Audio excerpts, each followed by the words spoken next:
안녕하세요. 정보가 세상을 바꾼다의 인포뱅크입니다. 이번에 전해드릴 내용은 국제유가 60달러 돌파, 초인플레 공포 증가, 금값 상승, 비트코인 상승, 그 배경에 대해서 한번 알아보겠습니다. 여러분의 구독, 좋아요 한 번씩 눌러주시고 이야기 시작을 해보겠습니다.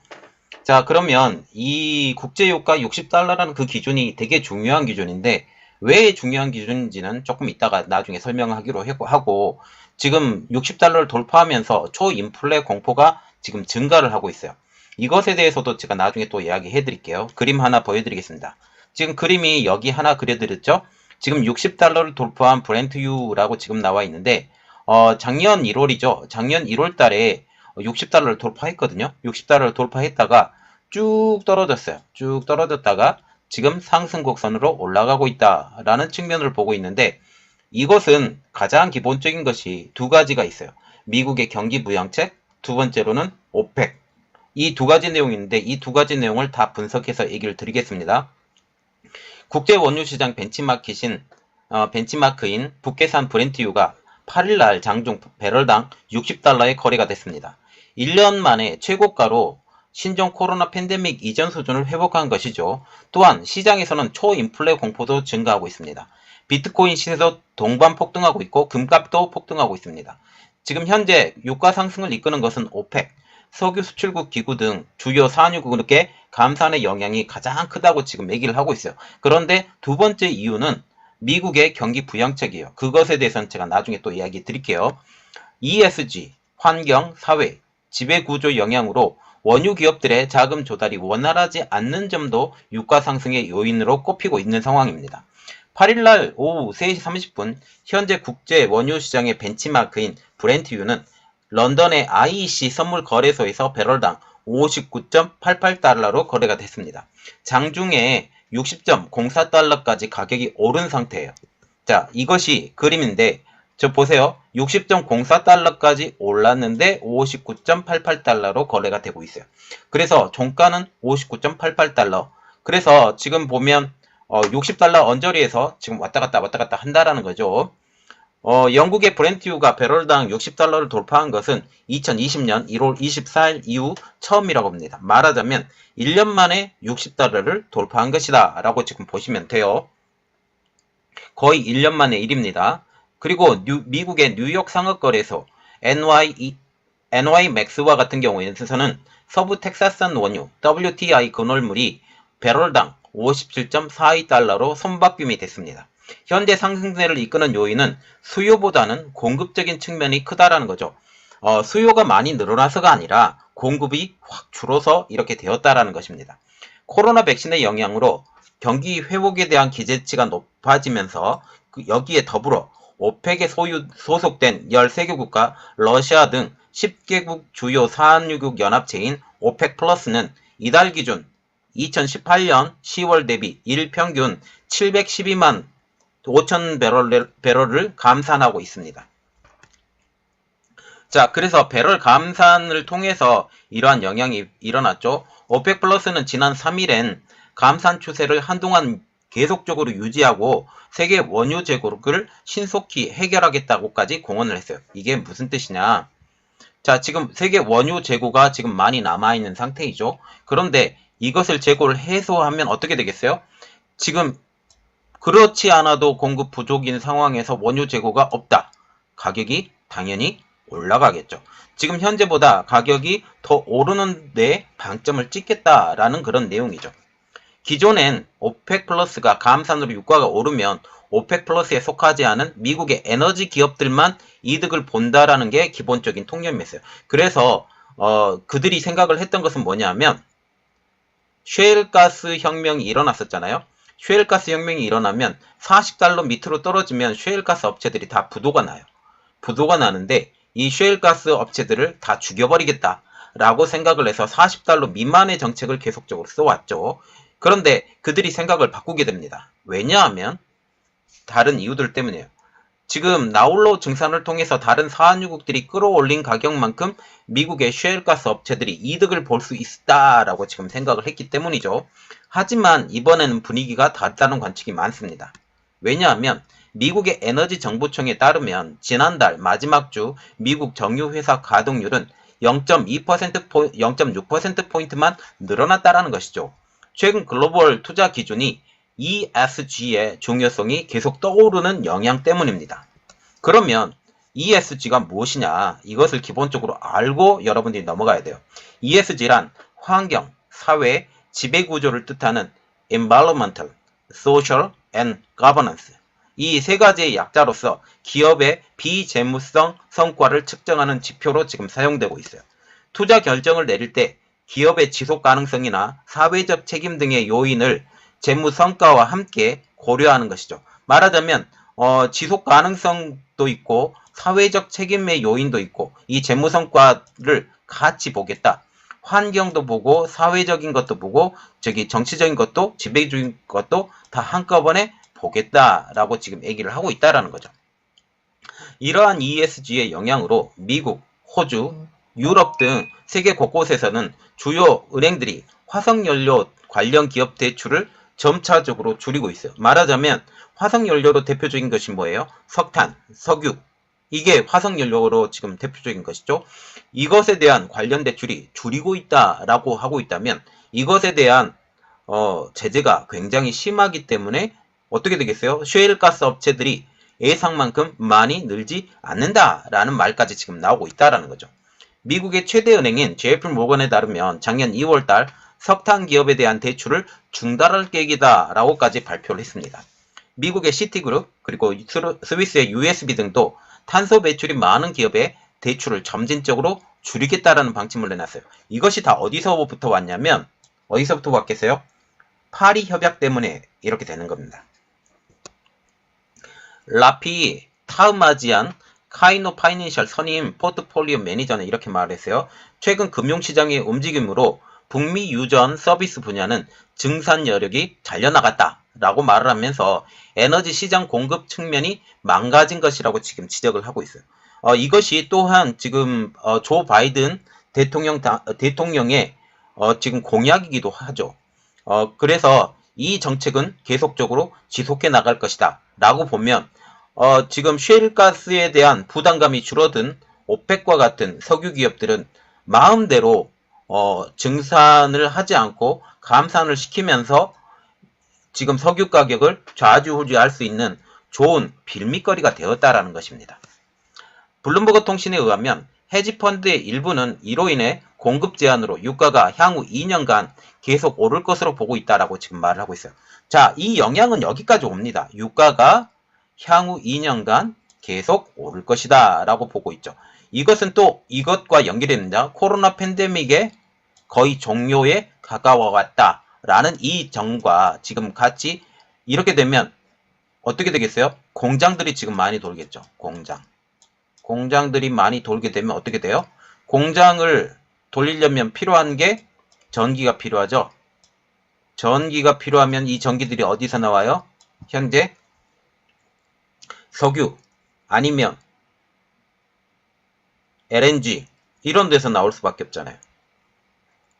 그런데 그게 셰일가스로 안 된다? 라고 하면 지금 석유의 주도권이 다시 오펙으로 넘어갈 가능성이 있기 때문에 이러면 우리가 공급을 줄여도 되겠다라고 생각을 하면서 유가가 향후 2년간 계속 오를 것으로 보고 있다라는 측면이 우리가 이해가 되는 거죠.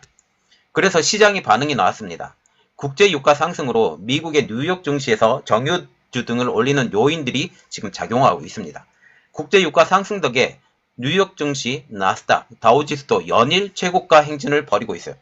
지금 에너지 기업들이 계속적으로 지금 작년에 거의 바닥을 쳤거든요. 바닥을 쳤는데 이번에 계속적으로 상승하는 요인으로 지금 보고 있다라는 겁니다. 그래서 우리가 기본적으로 생각을 해야 될 게 지금은 그 에너지 분야에서 가격이 상승하는 측면으로 지금 우리가 생각을 해도 된다라는 그런 측면을 볼 수 있죠. 대규모 추가 재정 부양안은 미국 내 유동성을 증가시켜서 물가의 상승을 유발시킨 원인이 되기도 하죠. 자, 보세요. 조 바이든 미국 행정부가 조만간 대규모 추가 재정 부양 패키지를 내놓을 것이란 전망으로 국제 유가는 지금 그렇지 않아도 상승을 하고 있는데 더 상승의 압박을 받고 있어요. 왜냐하면 이렇게 생각을 하시면 돼요. 지금 유가는 달러 보니제죠. 유가는 달러 보니제입니다. 달러 보니제인데 이 유가 자체가 달러의 가격에 하락이 부추기면 어떻게 되겠어요? 달러의 그 가치가 떨어집니다. 가치가 떨어지면 이 가치를 맞추기 위해서 어떻게 되냐? 달러의 가치가 떨어지면 떨어질수록 일반 물가는 올라가게 되는 거죠. 그래서 지금 대규모 추가 재정 부양안은 미국 내 유동성을 증가시키기 때문에 물가의 상승을 유발시킬 지금 원인이 되어가고 있죠. 바이든 부양책과 코로나 백신 보급에 따른 영향으로 경제 활동의 정상화에 대한 기대감이 커지고 있는 것도 지금 유가에 가장 큰 영향을 주고 있다는 거죠. 이 중이에요. 두 가지가 한꺼번에 걸린 겁니다. 코로나 백신의 보급, 이것이 경제 활동의 증가를 통해서 에너지 소비가 늘어나는 거예요. 에너지 소비가 늘어나면 당연히 유가는 올라가죠. 그리고 두 번째, 바이든의 부양책을 한번 하게 되면 달러화 가치가 떨어지죠. 달러화 가치가 떨어지면 이 달러화 가치를 자국 화폐로 맞춰야 돼요. 자국 화폐로 맞추게 된다라는 그런 의미를 보게 되면 당연히 그 달러 대비 자국 화폐를 맞춰서 이용을 해야 되기 때문에 어떻게 되겠어요? 예, 당연히 유가는 올라가는 더블 업 상태가 지금 되는 거죠. 이와 같은 기대감으로 원유에 대한 수요가 계속 늘고 있고 그로 인해서 국제 유가가 계속 상승의 여력이 굉장히 높다라는 것을 지금 우리가 여실하게 느끼고 있다라는 거죠. 자, 그리고 그 바이든 행정부의 대규모 부양안에 대해서 조금 이야기를 나눠야 되는데 이것이 오늘 핵심입니다. 이 핵심들이 다른 모든 것들의 가격을 올리는 원동력이 되어가고 있어요. 그래서 대규모 부양안, 초인플레 공포 조성이고 비트코인 상승의 효과까지 일으킨다라는 것까지 지금 보여드릴게요. 미 정부가 작년 3월 달에 코로나 팬데믹 선언 이후에 2조 2천억 달러의 부양책을 내놓았죠. 당시에 트럼프 행정부 때입니다. 이후에 뉴욕 증시가 호황세로 전환을 해버렸어요. 그리고 부동산 등 다른 자산의 가격도 치솟았어요. 그러면서 달러화 가치는 상대적으로 약세를 보였습니다. 왜냐하면 유동성이 증가를 한다는 것은 그 화폐 가치가 떨어진다는 것과 동일시되기 때문에 그렇습니다. 자산시장에 돈이 너무 많이 풀린 것이에요. 이번에도 비슷한 양상이 벌어질 것으로 우리가 예상을 할 수 있죠. 상하원은 지난주 예상 결의안 가결을 통해서 별도 법안을 통과시키지 않고도 1조 9천억 달러짜리 부양책 도입을 가능케 만들어 버렸습니다. 민주당 단독으로요. 일종의 편법이지만 야당인 공화당의 반대에도 다음 달 중순 시행이 지금 유력해지고 있죠. 일각에서는 민주당의 추가 부양책이 이번에만 그치지 않을 것이라는 예측을 하게 될 수 있습니다. 자, 그래서 제2차 유동성 랠리의 조짐이 곳곳에서 지금 목격이 되는데요. 대표적인 원자재인 원유 가격도 이에 따라서 급등세를 지금 보이고 있어요. 그렇지 않아도 빡빡한 상황인데 원유도 지금 재고가 빠르게 소진이 되어가고 있어요. 빠르게 소진이 되면 이것이 또한 상승의 압박을 하는데도 불구하고 또한 지금 현재 그 달러화 가치가 떨어지게 되면서 상대적으로 원자재 가격이 상승을 하게 되는 것입니다. 이날 런던 IEC 선물거래소에서 4월 물 브렌트유는 배럴당 60달러가 넘었다라고 초반에 얘기를 했습니다. 작년 1월 24일 이후 처음이라고 말씀드렸죠. 다시 한번 보여드리는데 지금 상당히 치고 올라가고 있어요. 네, 상당히 치고 올라가고 있습니다. 올해 들어서 지금 그림이에요. 상방향으로 지금 계속 치고 올라가고 있다는 걸 보여드리면 됩니다. 뉴욕 증시도 지금 연일 축포를 터뜨리고 있어요. 왜냐하면 그동안 원래 전통적인 증시의 강자는 누구였냐? 에너지 기업들이에요. 쉘, 그리고 다른 에너지 기업들 BP나 다른 기업들이 원래는 대표적인 상승 주도주였었는데 어떻게 돼요? 지금 경기가 좋아진다라고 보이니까 계속 상승하고 있죠. 왜? 다우와 S&P 500, 나스닥 등 3대 지수는 이날 나란히 역대 최고의 기록을 경신하고 있어요. 부동산 시장도 거래량과 가격 등 모든 측면에서 최고치를 기록하고 있습니다. 왜냐하면 경기에 회복에 방점을 찍었기 때문입니다. 미국 부동산 중개인협회 NAR에 따르면 작년 12월 미국 내 기존 주택의 중간가격은 30만 9,800달러로 1년 전보다 12.9%까지 급등했다고 합니다. 상당히 급등한 거예요. 굉장한 겁니다. 이 가격이. 거래량도 늘었어요. 22%나. 거래량이 늘었다라는 것은 경기 회복에 대한 자신감이 있기 때문에 늘었겠죠. 월가 일각에서는 당분간 자산 가격의 동반 상승세가 뚜렷해지면서 전례 없는 거품이 생길 수 있다라고까지 경고를 지금 내보이고 있어요. 이것이 초인플레 현상이 우려가 지금 되고 있다라는 거죠. 그 거품이 깨지는 시기가 돈이 풀리는 지금이 아닐 거라는 데 공감이 대부분이에요. 지금 얼마나까지 이 돈이 풀릴 수 있을 것이냐, 이게 모든 사람의 눈이 지목되고 있습니다. 그리고 이게 현재 돈이 풀려서 다시 현실화가 될 때 그때 연착륙을 잘 할 수 있느냐라는 것까지 눈이 쏠리고 있죠. 달러화에 대한 가치 하락으로 초인플레 공포는 점차적으로 다가오고 있습니다. 금값도 뛰고 있어요. 달러화 약세가 금값을 끌어올리는 영향이 되고 있죠. 이날 뉴욕 상품거래소에서 4월 인도분 국제 금값은 온수당 1.1%, 금액으로는 21.20달러가 오른 1834.20달러에 마감이 되었습니다. 또한 비트코인의 상승도 이끌고 있어요. 잠시 주춤했던 비트코인의 가격이 다시 천장을 뚫고 있습니다. 미국의 최대 가상화폐 거래소인 코인베어스에서 비트코인 가격이 8일 개당 4만 5천 달러에 달했다고 지금 말이 나오고 있어요. 작년 12월 달에 처음 2만 달러의 벽을 넘어섰던 비트코인이 새해 들어 4만 달러까지 돌파했다가 다시 지난달 말에 잠시 3만 달러 밑으로 밀렸거든요. 그런데 다시 상승세에 불이 붙었습니다. 이번 비트코인의 상승에는 일론 머스크의 영향도 없지는 않지만 가장 근본적인 원인은 미국의 새 정부 출범 및 이에 따른 대규모 부양책 시행이라는 것이 모든 전문가들의 의견이에요. 이번 비트코인의 상승의 한 원인이었던 일론 머스크는 회사 차원에서 15억 달러를 투입해서 비트코인을 구매했다고 미 증권거래위원회에 발표했고 공시까지 했습니다. 또 가까운 미래에 비트코인을 전기차 결제 수단으로 사용할 수 있을 것이라고 말하면서 디지털 자산에 추가 투자할 수 있다고 밝히기도 했죠. 그래서 지금 비트코인을 올리는 가장 큰 주범 중에 한 사람이 일론 머스크. 일론 머스크가 이전에 트럼프 행정부에 있을 때는 이런 말을 안 했거든요. 그런데 바이든 정부가 들어서면서 이런 말을 계속 하기 시작하면서 불을 붙이고 있습니다. 예, 한마디로 좀 흔들기가 좀 있겠죠. 일론 머스크의 발언에 따르면 이제 비트코인은 결제 수단으로서의 기능을 갖게 되는 중요한 발언이죠.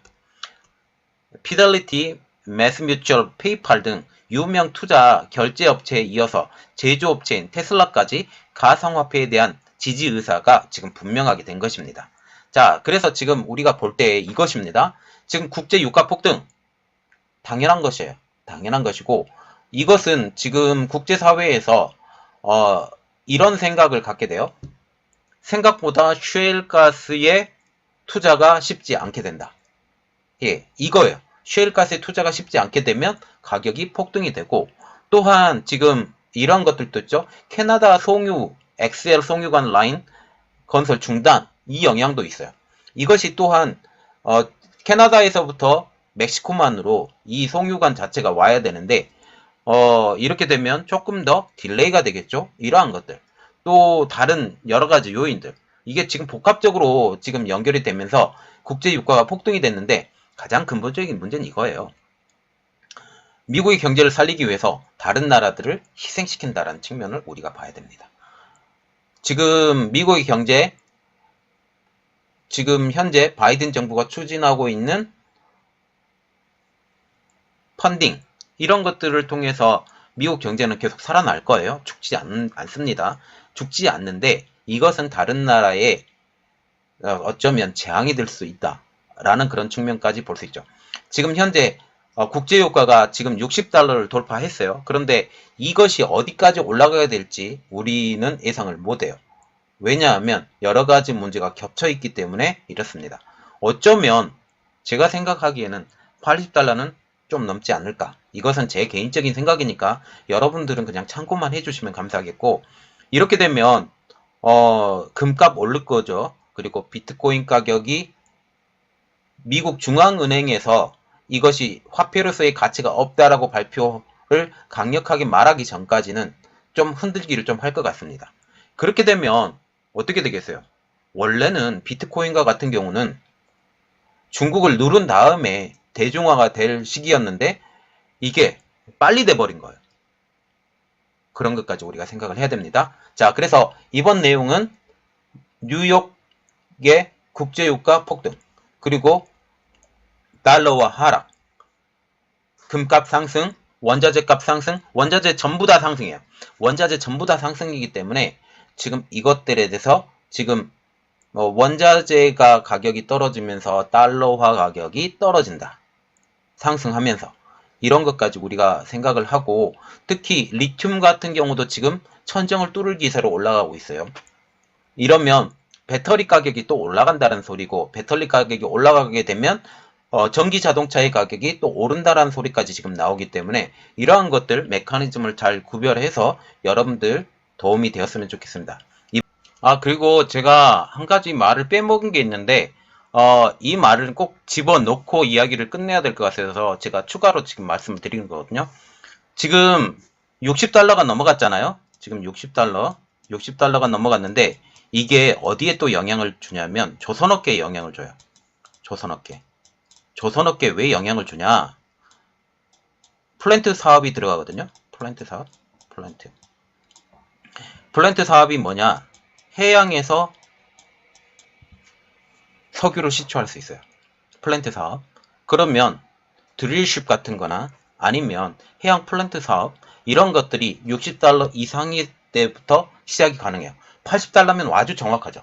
80달러 같으면 투자를 완전히 할 수 있어요. 이렇게 되면 결국